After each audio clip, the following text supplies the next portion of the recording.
नक्सली नेता बारसे देवा का आत्मसमर्पण सिर्फ एक नक्सली कमांडर के हथियार डालने की खबर नहीं है। यह उस लंबे और जटिल संघर्ष की एक अहम कड़ी है जो दशकों से जंगलों, पहाड़ियों और आदिवासी इलाकों में चल रहा है। ये कहानी सत्ता और व्यवस्था के खिलाफ उठे गुस्से की भी है, संगठन के भीतर पनपे मोह भंग की भी, और उस हकीकत की भी जिसमें बंदूक आखिरकार रास्ता नहीं दिखा पाती।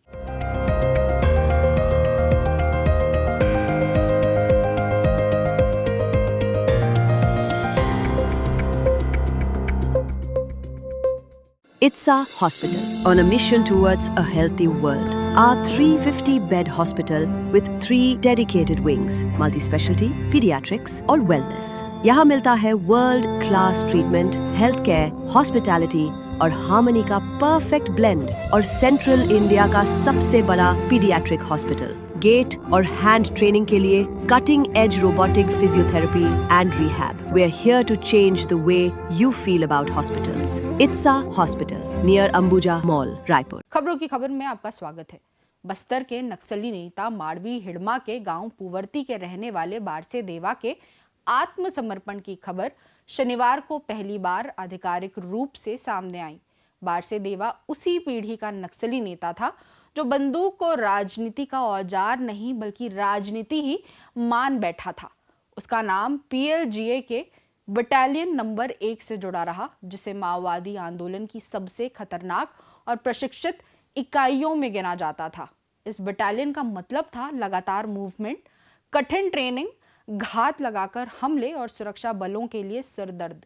बारसे देवा सिर्फ फाइलों में दर्ज नाम नहीं था, वह जंगलों में रहने वाले कैडर के लिए एक जीवित प्रतीक था कि व्यवस्था को चुनौती दी जा सकती है।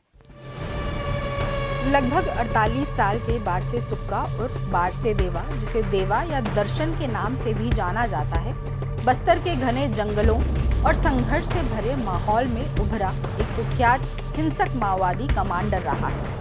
पुवर्ती गांव में गरीबी में पले बढ़े देवा ने गांव के सरकारी स्कूलों से 10वीं तक पढ़ाई की, लेकिन आगे की पढ़ाई छूटते ही उसने माओवादियों के साथ काम करना शुरू कर दिया।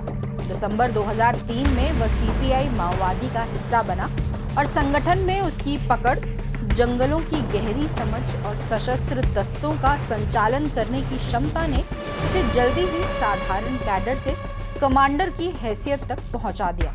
समय के साथ वह दंडकारण्य स्पेशल जोनल कमेटी का सदस्य और पीएलजीए बटालियन कमांडर बना, जिस पर अलग अलग राज्यों में लाखों रुपए का इनाम घोषित किया गया। देवा का नाम बस्तर की कई रक्त रंजित घटनाओं से जुड़ा रहा। उस पर सुरक्षा बलों को निशाना बनाकर किए गए कई आईडी विस्फोटों की साजिश रचने और उन्हें अंजाम देने के गंभीर आरोप हैं। फरवरी 2006 में इर्राबोर इलाके में की गई हिंसा में कई लोग मारे गए। मई 2010 में सिंगावरम के पास कमांडो बस को उड़ाने की घटना, मार्च और मई 2016 में दंतेवाड़ा जिले में सीआरपीएफ के वाहनों पर हमले और अप्रैल 2019 में कुक्कोड़ा क्षेत्र में हुए विस्फोट में एक निर्वाचित विधायक समेत सुरक्षा कर्मियों की मौत, ये सभी घटनाएं उसके नाम से जोड़ी जाती हैं। किरंदुल, टेकलगुडेम और नीलावाया जैसे इलाकों में हुए घातक एम्बुश अभियानों में भी उसकी भूमिका बताई जाती है, जिनमें सीआरपीएफ, डीआरजी और सीआईएसएफ के कई जवान मारे गए। 2013 में झीरम घाटी में कांग्रेस नेताओं के काफिले पर हुआ हमला माओवादी हिंसा की सबसे बड़ी घटनाओं में गिना जाता है, जिसमें कई वरिष्ठ कांग्रेस नेताओं की जान गई। इन सब में बारसे देवा के शामिल होने के आरोप हैं। बारसे देवा कोई अचानक उभरा नाम नहीं था, वह उन गिने चुने नक्सली नेताओं में शामिल था जिनका नाम सुरक्षा बलों की फाइलों में लाल स्याही से लिखा जाता था। छत्तीसगढ़ के पुवर्ती गांव के जंगलों से निकला यह आदिवासी युवक धीरे धीरे भारतीय माओवादी आंदोलन के सबसे खतरनाक सैन्य ढांचे का अहम हिस्सा बन गया। संगठन में उसे बरसा सुक्का के नाम से भी जाना जाता था और वह पीपल्स लिबरेशन गोरिल्ला आर्मी यानी पीएलजीए की बटालियन नंबर 1 से जुड़ा था। ये वही बटालियन थी जिसे माओवादी अपनी रीढ़ मानते थे और जिससे सुरक्षा बल सबसे ज्यादा सतर्क रहते थे।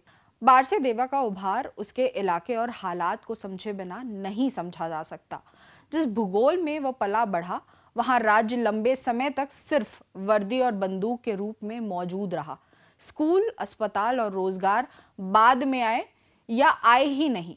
ऐसे माहौल में माओवादी संगठन ने खुद को न्याय और हक की आवाज के रूप में पेश किया।